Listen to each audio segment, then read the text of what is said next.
Mesdames et messieurs, permettez-moi de nouveau de vous dire merci d'être venus nombreux ce matin. Il y a à peu près 8 ans, naissait mon fils. Il y a 8 ans, si j'avais parié pour l'élection d'un certain président d'une puissance au monde, certains me prenaient pour un illuminé. Il y a 8 ans, des personnes à la Banque africaine de développement ont pensé qu'il fallait créer un bond fund. À cette époque, beaucoup n'y ont pas cru. Il y a eu des obstacles. La bataille a été rude, le chemin a été long. Nous avons dans cette salle le coordinateur de l'initiative des marchés financiers, M. Cédric Achille Mbeng, qui est une des chevilles, je ne sais pas quoi dire. L'AFMI repose sur ses épaules. Il va venir ici aujourd'hui nous raconter l'histoire de l'AFMI et de l'African Domestic Bond Fund. Sans plus tarder, M. Cédric Achille Mbeng.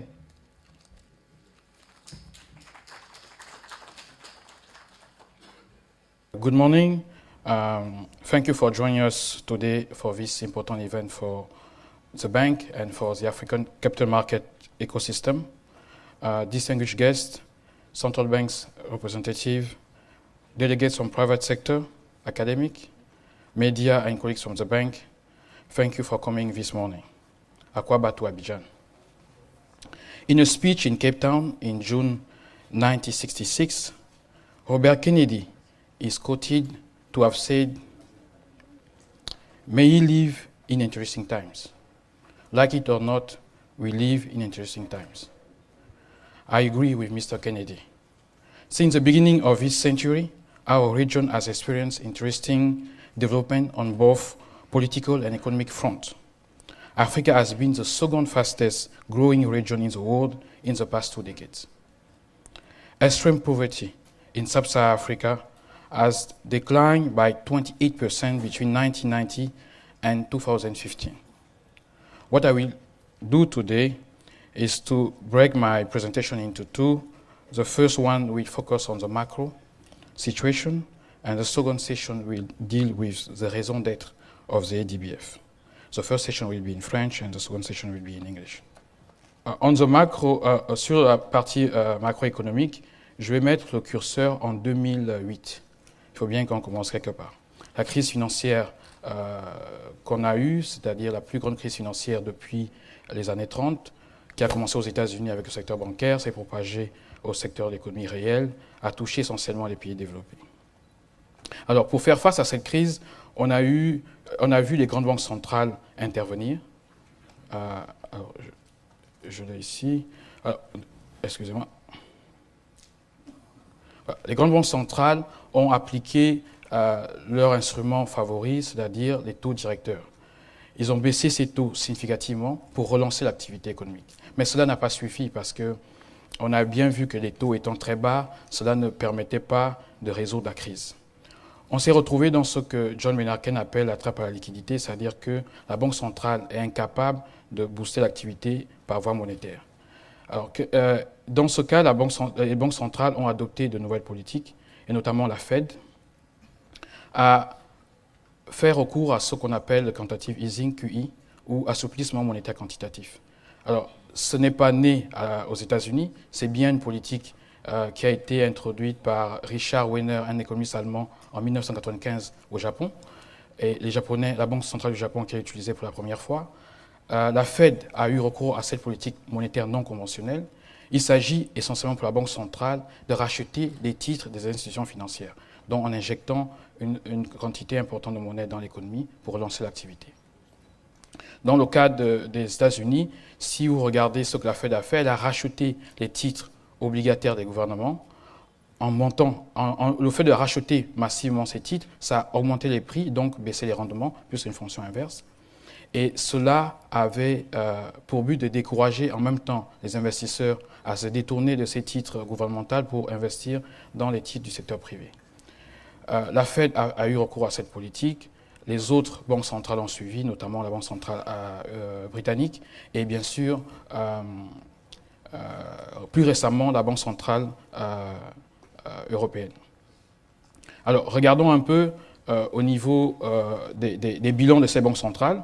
Elles ont massivement acheté ces titres pendant cette période. Vous voyez que l'acquisition de ces titres a explosé, si on regarde le bilan de ces banques centrales, pour relancer l'activité, avec des rendements quasi nuls dans les pays développés. Si vous comparez au rendement des pays en développement, notamment les pays africains et les pays du Moyen-Orient et de l'Amérique latine, vous voyez que les rendements dans les eurobonds de ces pays-là étaient plus intéressants. Donc on avait d'un côté des titres, des rendements à des taux très faibles dans les pays développés et de l'autre côté des rendements plus intéressants dans les pays en développement. On a vu sur les 10 dernières années beaucoup de pays africains aller sur les marchés internationaux, lever des capitaux, avoir des taux de demande de ces titres très très élevés. Cela est en partie expliqué par cette situation. Alors, qu'en est-il du continent, plus spécifiquement? Le fameux magazine The Economist titrait au début de ce siècle que le continent était une région sans espoir. Et au fur et à mesure, on a vu que c'est devenu la nouvelle région d'opportunité de croissance sur le continent. Alors, plusieurs raisons.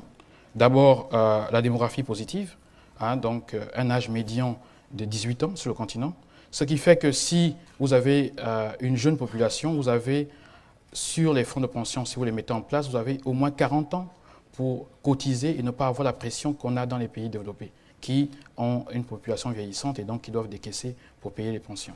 Donc, c'est favorable pour cette situation et aussi, bien sûr, pour l'industrie. On a l'amélioration de la gouvernance dans la plupart des pays. Le dernier rapport de Mo Ibrahim indique que plus de 70% de la population africaine vit dans des pays où la gouvernance a été améliorée. On a bien sûr un effort sans précédent dans la construction des infrastructures. Pour ceux qui ont l'habitude de voyager sur le continent, vous allez voir que sur le continent, il y a eu un effort massif dans quasiment tous les pays sur la mise en place des infrastructures.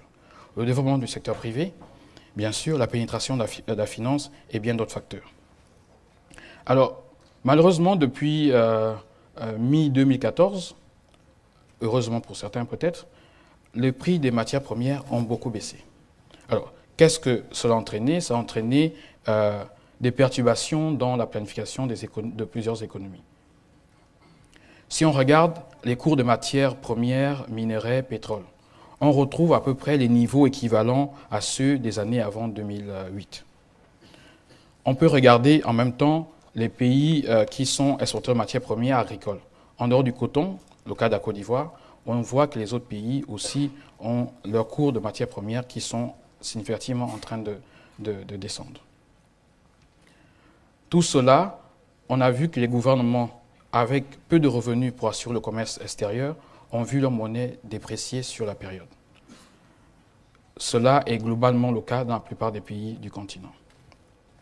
Alors, si on regarde au niveau de l'impact sur les finances publiques, dont les déficits budgétaires qui se creusent, la balance courante qui est fortement négative, et on a ces effets immédiats touchent particulièrement les pays pétroliers. Si on regarde les pays peu tributaires du pétrole, Madame la ministre a parlé tout à l'heure de la Côte d'Ivoire qui a une bonne performance. Et là aussi, ils sont exportateurs en priorité du cacao et d'autres matières premières agricoles. On voit que les pays pétroliers doivent bien sûr faire des ajustements politiques, notamment l'assainissement budgétaire et la stabilité macro pour soutenir la reprise économique. Dans un tel contexte, la question centrale est de savoir comment financer les besoins de l'économie réelle dans nos pays. Alors, la conjoncture internationale a changé. Vous avez le nouveau gouverneur de la Banque centrale, vous avez vu l'ancien qui a fait l'assouplissement monétaire quantitatif. Et là, vous avez Mme Yellen, la nouvelle présidente de la Banque centrale américaine. Première hausse des taux en décembre dernier. Que s'est-il passé après? Alors, regardez cette partie. Issue spread ici. Donc, lorsque les pays ont émis, ils étaient là. Vous regardez tout le long, vous allez voir jusqu'en bas tous les spreads des pays par rapport à la date de leur première émission. La Banque centrale américaine fait son premier hausse de 25 points de base, donc 25%, 0,25%. Et là, vous avez ici la partie fin décembre 2015, janvier 2016, février 2016. Donc, en 3 mois, vous allez voir que les taux, les spreads sur tous ces eurobonds ont augmenté. après la première hausse de la Fed. Et vous allez remarquer que les pays qui ne sont pas investment grade ont un taux de spread, un niveau de spread qui augmente plus vite que les pays qui sont investment grade. Donc, au moment où il y a moins d'abondance de liquidités sur les marchés, la réalité commence à venir. Warren Buffett a l'habitude de dire que lorsque la vague se retire, on voit le maillot. Donc, c'est un peu le cas ici. La discrimination au niveau du rating se voit mieux lorsque le contexte macro global change. Alors, la deuxième, là, on voit que la croissance de manière globale sur l'Afrique a baissé. Vous avez vu des taux de croissance au-dessus de 5% sur une longue période. Et là, nous sommes cette année à moins de 2%. On projette une reprise à partir de l'année prochaine, en général. Alors, je vais parler plus spécifiquement de ADBF, après avoir planté le décor macro, c'est-à-dire un contexte de resserrement des conditions d'emprunt à l'extérieur. I think you are all familiar with the sustainable development goal which require sound financial system in Africa, and the bond market can play a key role. As you can see, you need capital market, bond market to build roads, hospitals, to channel the fund from the investor base to the real economy. And through a bond market and capital market in general, you can the real economy can mobilize long-term finance from insurance company, from pension funds, sovereign wealth fund, banks, and other sources. Where are we in terms of bond market development in Africa? This is really important as we are here for the AFMI workshop. I think we all want to see more red and green color in this map, okay? Because most of the countries in white color are less developed. And you see that is a majority of countries and markets in Africa. If we can go to details, let's look at the maturities on the market. 70% of the debt issue are short-term. By short-term, less than 1 year, mostly T-bills. And only 36 countries issue less than 1 year, it means T-bills. 24 between 1 to 5, 12 between 5 to 10, and only 11 above 10 years. The bank response is really since 2008 with the launch of the African Financial Market Initiative. AFMI has two pillars. The first one is our database and the website, and tomorrow my colleagues and the team from the central banks will walk through the database again and to provide updated, reliable, and complete information on African bond market. The second pillar is the ADBF, the fund itself, and the family of indices. We have also a technical assistance project program focusing on yield curve development, investor base, debt management, and local currency bond market. On the website, I think if we have enough time, my colleague Henri Meite will present our website, which is africanbondmarket.org. You find the information on African debt market. On the indices, you have ADBI, the family of indices. You have two indexes for now. The first one is the African Bond Market Development Index, is a kind of ranking of African market. I will speak about it. And the ABABI, which is the index we partner with Bloomberg. On the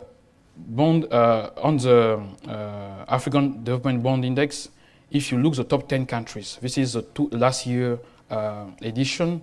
The next edition will be released next week after the consultation of tomorrow.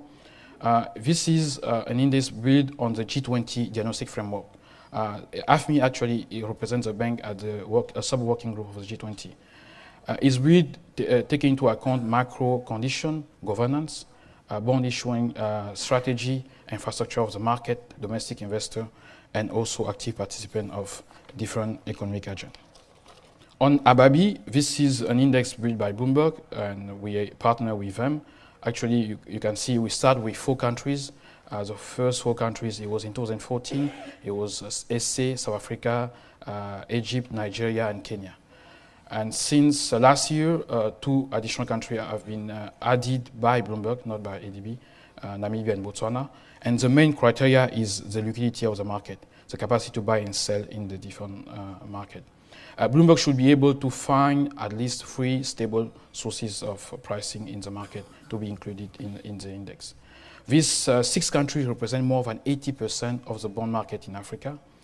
In Q1 next year, 2 new countries will be added, and in Q2 we will have another country. The 9 countries will represent close to 95% of the bond market on the continent. Let's look at the key constraint. As you know, investing in Africa is not a straightforward transaction. The following concerns have been addressed: access, liquidity, regulation, risk return, transaction cost. This is why we decided to structure ADBF as an ETF, an exchange traded fund, because it brings flexibility, cost effective, and diversification, transparency, liquidity, and access. Actually, investing in ADBF is one single diversification transaction at low cost. It's a liquid asset. And thanks to Dodd-Frank legislation in US, the cost to banks for holding bonds has increased, resulting in higher spread of trading individual bonds than ETF. And in practice, that means that dealers are not going to hold as many bonds as they did before in US, before the crisis. Institutions have to look at more product like ETF, fixed income ETF in different countries. This is actually the development of ETF since 2003. There is a significant growth, as you can see, and according to Greenwich Associates in 2016, global investors will invest around $300 billion per year by 2020 on ETF only. What we want really with this product is to capture a portion of this money into Africa through ADBF. We can look at the structure.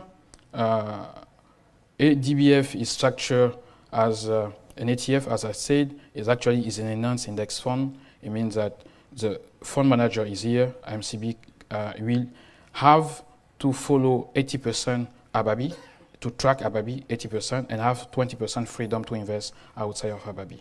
It will be domiciled in Mauritius. The CEO of Mauritius Stock Exchange is here. I think after my presentation where we speak about the opportunity of Mauritius Stock Exchange. It will track ABABI, as I said. The base currency is dollar, and it will not be hedged because it's very expensive to hedge on the continent, and the expense ratio is 65 basis points.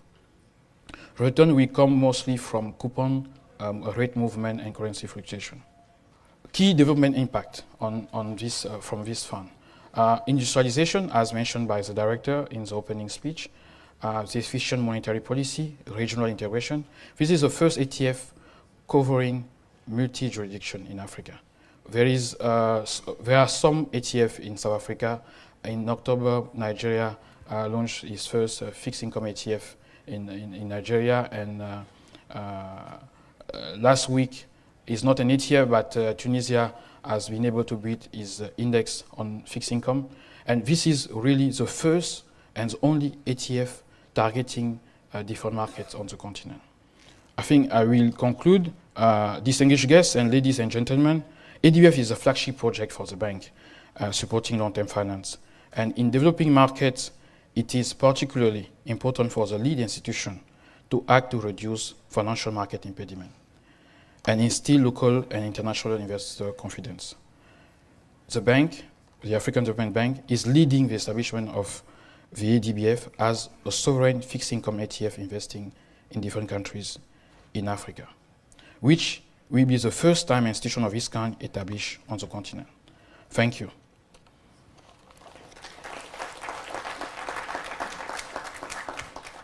Alors, je vais prendre quelques questions avant de passer à la présentation sur le site web. Hi, so you've mentioned that the ETF will be denominated in dollars and won't be hedged. So what will be, or how do you limit the currency risk when you exchange the 6 currencies into dollars? And what time frame do you take? Is it London time, New York time, or Asian time? Je m'appelle Madame Diaw, je suis la présidente de l'Organisation des femmes d'affaires africaines. Je voudrais demander si le ADBF concerne uniquement les pays ou bien ça peut concerner le secteur privé. Merci. Seydou Kone, African Reinsurance Corporation. Juste une question. Je voudrais savoir sur quelle place boursière le fonds sera coté. You mentioned in your presentation that I think about 9 countries represent about 95% of the bond market issuance in Africa. Is it because the other, I don't know, 45 other countries have very shallow bond markets because they are running fiscal surpluses, or how is government funding their deficits if they've got any, and why is the bond market so shallow compared to the nine ones that you talked about? Juste une question sur la valorisation du fonds. Est-ce que vous appuyez uniquement sur les prix à l'émission des bons de trésor, ou est-ce que vous intégrez les prix sur le marché secondaire quand un marché secondaire il y a également? La même question se pose pour l'indice également. Okay, thank you. The first question was on the currency risk. The key things to manage the currency risk will be diversification. Having 6 countries or 9 countries in different regions in Africa, this will help to deal with the diversification risk. But the London time or Asian time, I think the fund manager is here, he can respond to that. Because actually it will not be managed by the bank, it will be managed by an external fund manager. And we are working on it and think we will address that issue. We have done some work on back testing on currency with a basket of 10 currencies in Africa. If you look on the long-term period, the depreciation, the impact of depreciation is around 5% if you look at 10 years. And if you compare to 2-digit yield on most of the market in Africa, this is really interesting product. And I think that we need to look at the long term than only the depreciation of a currency since December. This is the main point. Secteur privé ou secteur public pour l'investissement. Alors, le fonds va commencer par investir dans les titres publics, les titres du gouvernement. Alors, comment ça marche? C'est que quand on construit un marché obligataire, c'est exactement comme on construit une maison. Vous avez bien sûr les fondations. Et la fondation, c'est souvent les titres publics qui constituent la fondation. Et les corporates, donc le secteur privé, c'est un peu la toiture. Donc là, on construit les blocs. Comme vous pouvez le voir sur le graphique, la plupart des pays n'ont pas de marché ou des marchés vraiment embryonnaires. Donc en construisant ces marchés, en les aidant avec nos assistants techniques et le travail que nous allons faire avec ce fonds, ça permet de construire l'écosystème qui permet d'avoir des systèmes financiers qui vont encourager le secteur privé à se développer. Donc au départ, le fonds va cibler les marchés publics parce que c'est là où il y a du travail à faire. Et bien sûr, avec le temps, il va devoir se diversifier sur le secteur privé. Alors, la place boursière, ce sera à Maurice, mais pas seulement à Maurice. Qu'est-ce qui se passe? C'est que nous travaillons sur l'interconnectivité de plusieurs bourses. La bourse au Maurice, et je pense que le directeur général de la bourse au Maurice qui est là en parlera davantage mieux que moi, a des accords de dual listing, donc de double cotation avec plusieurs marchés, notamment l'Afrique du Sud, le Botswana et la Namibie. Donc, lorsqu'on se connecte à Maurice, tout de suite, on sera sur 4 marchés. Et hier, une des plus grandes places financières du continent, mais je n'ai pas envie de citer ici, nous a appelés et veulent être dans l'initiative. Donc ça veut dire que quelque part, pas en Afrique australe, mais quelque part où je ne vais pas citer, on aura une grande bourse qui sera avec nous et qui va aussi travailler pour être dualistée. Parce qu'on va faire une réunion avec cette bourse et la bourse au Maurice et le fonds manager pour voir comment ça va être fait. Donc très vite, on va avoir le fonds listé dans différents marchés.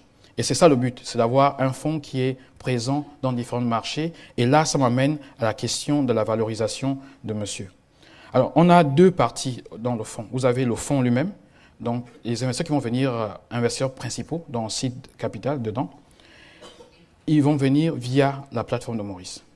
Et maintenant, le fonds, il y a aussi la partie ETF, qui est la partie secondaire. Elle va être dupliquée, donc dualistée dans différents marchés. Et donc, quand les gens viennent sur cette partie, ils voient l'actif dans l'ETF, dans leur marché domestique, comme un produit local. Je prends un cas, vous êtes en Tunisie, les fonds de pension ou les assurances n'ont peut-être pas le droit d'investir hors du pays. Mais le fait de le lister en Tunisie comme un ETF dans votre pays, il devient un actif local.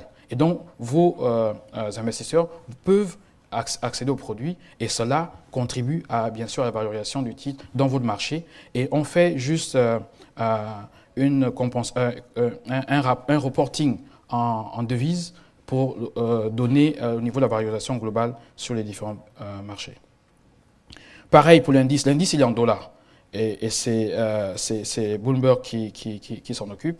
Donc, il s'occupe de le rebalancer chaque mois, de calculer. Donc, nous, on n'intervient pas dedans. Il y a une méthodologie, Bival, méthodologie, c'est Bloomberg qui le fait, c'est transparent. Vous allez sur le site, sur le terminal Bloomberg, BADB, Index, vous trouvez cela. Toutes les informations sont dessus, sur leur calcul, sur comment y accéder.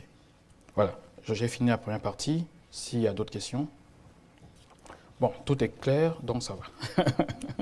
Merci. Alors, je termine par la carte pour dire que voici effectivement la situation de nos marchés. Nous souhaitons voir plus de rouge et de vert.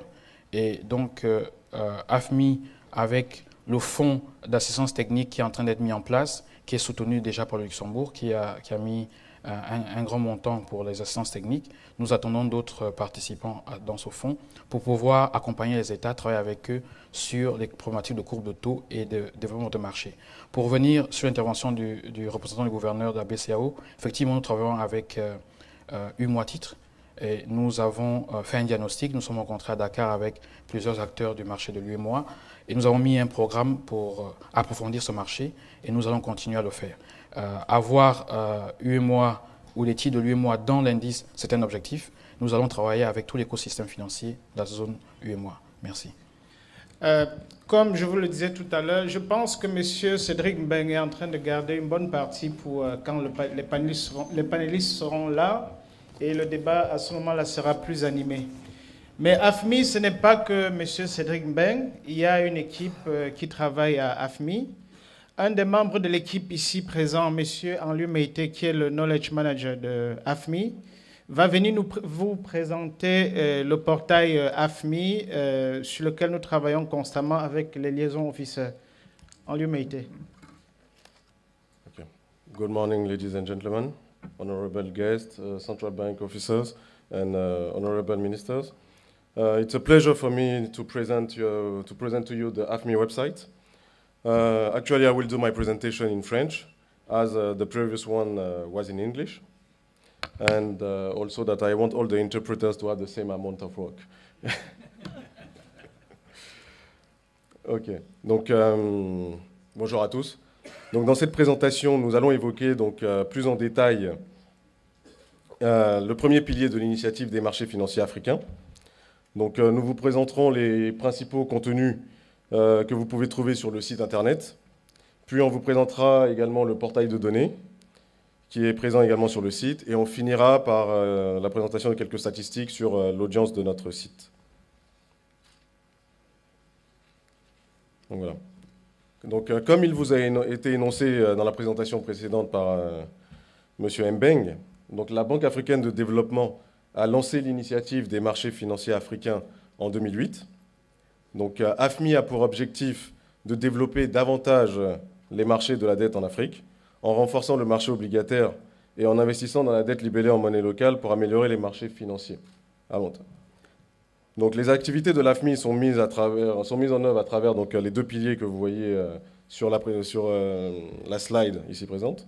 Donc, vous avez l'AFMD, qui est le pilier numéro 1, qui est la base de données des marchés financiers africains dont nous allons discuter beaucoup plus amplement.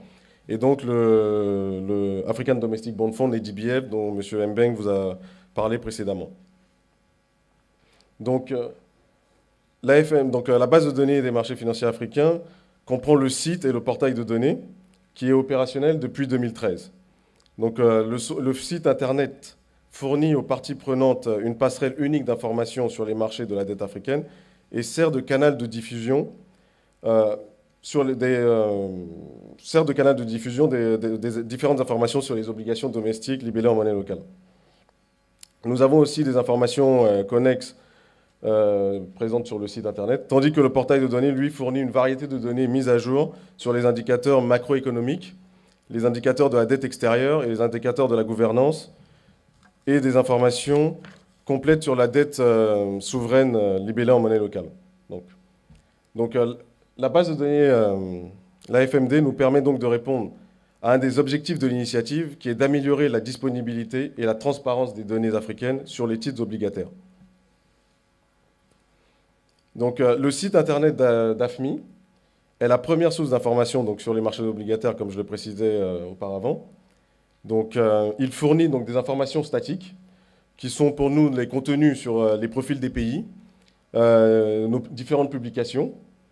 On a également des informations que nous appelons dynamiques, qui sont les news, qui sont updatées tous les jours, d'où le terme dynamique. Les événements également que nous mettons à jour, surtout dans tous les pays du continent, qui ont attrait au marché financier. Et bien évidemment, donc, nous avons le portail de données qui fournit les données financières. Donc, sur le site, on a également donc, les analyses et des rapports. Donc, nous avons une lettre que nous appelons la newsletter, donc une lettre d'information bimensuelle qui vous donne des aperçus de tout ce qui s'est passé les 2 derniers mois sur les marchés obligataires africains. On a également un produit que nous appelons le Weekly, qui vous permet où on vous fait un peu un résumé de l'activité sur des titres obligataires et de l'activité des marchés obligataires en Afrique. Et on fournit également les différents spreads des eurobonds qui ont été émis par les États africains. Donc, nous avons également des rapports d'analyse que nous effectuons de manière trimestrielle, des analyses marché obligataires. Donc, toutes ces informations-là, vous pouvez les trouver sur notre site internet. Donc, il y a également nos publications et des publications de nos partenaires avec qui nous travaillons. Donc, sur cette slide, vous pouvez voir à quoi ressemble le site internet. Donc, la page que vous voyez ici donc, est la page d'accueil. Donc, sur cette page, vous y trouverez donc, des onglets pour vous rendre dans différentes rubriques du site, telles que les pages pays, les publications ou encore le portail de données. On trouve également sur la page d'accueil des informations dynamiques comme les news qui sont actualisées en temps réel. On trouve aussi les résultats des dernières adjudications et les prospectus de celles à venir. Donc, vous y trouverez également donc, ce dont je parlais tout à l'heure, donc l'accès à notre newsletter et plein d'autres choses. Je vous invite donc à vous approprier le site qui vous est tous destiné. Donc, la slide suivante est un aperçu d'une page pays. Donc, bien évidemment, je l'ai illustré, cette présentation, avec la page pays de la Côte d'Ivoire, pour des raisons évidentes. Et comme le prouve l'illustration de cette page, la Côte d'Ivoire est un des tout premiers producteurs de pétrole au monde. Enfin, plus sérieusement, donc nous allons bien évidemment modifier cette photo et en mettre une plus significative de l'économie du pays. Donc, sur cette page, donc, vous avez des onglets qui vous proposent une vue d'ensemble du pays, avec des informations telles que le volume des titres émis, la dette sur le PIB, le résultat des adjudications et les conclusions des réunions des politiques monétaires. Vous y trouverez également donc, un résumé du pays qui vous donne une situation économique donc, du pays et du marché obligataire. Donc, il y a également un onglet sur la politique monétaire qui vous est expliqué et une autre sur la structure du marché et un guide pour acheter des titres sur ce marché. Donc, voilà. Donc, là, je vais vous parler donc, du portail de données. Donc, parmi les 46 pays qui ont été acceptés pour participer à notre projet, jusqu'à aujourd'hui, nous avons 42 pays qui figurent dans notre base de données avec des données historiques qui vont parfois jusqu'au début des années 90. Donc, à fin 2012, nous avions 22 pays, fin 2013, 30, et aujourd'hui, nous comptons 42 pays. Donc, nous espérons recouvrir de rouge toute la carte. Donc, les pays qui ne sont pas encore couverts, comme vous pouvez le voir, donc, sont la Libye, le Soudan et le Sud-Soudan pour l'Afrique du Nord. Pour l'Afrique de l'Ouest, donc, vous avez le Libéria et la Sierra Leone.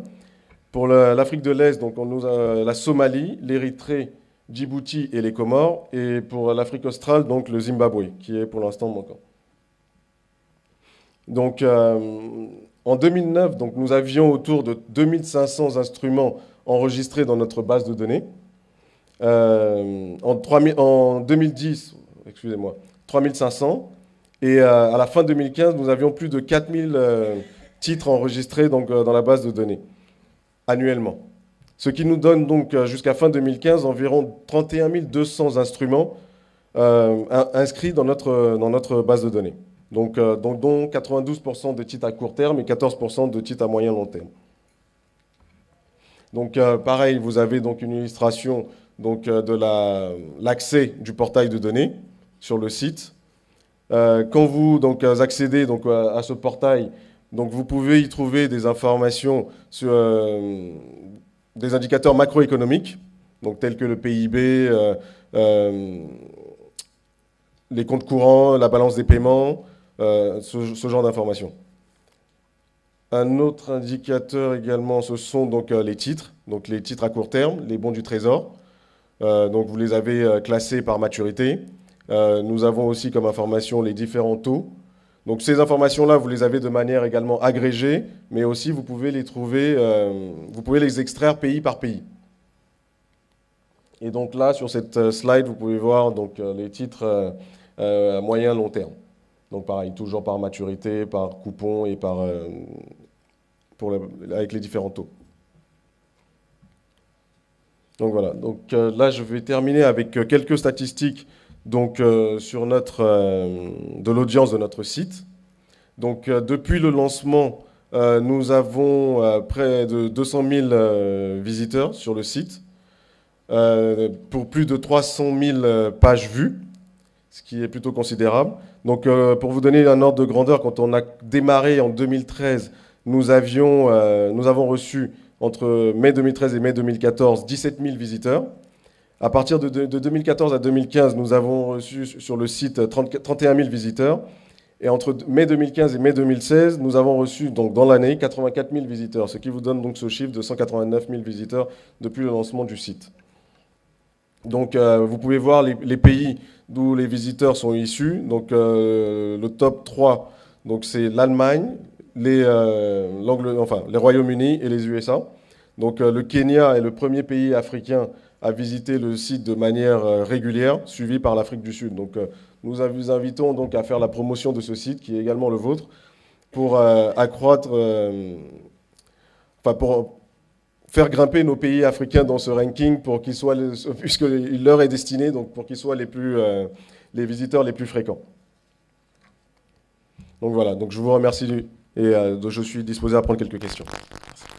5 secondes, pas de questions, tout était clair. Donc je pense que nous allons pouvoir passer à la suite des présentations. Bonne journée à vous et merci beaucoup.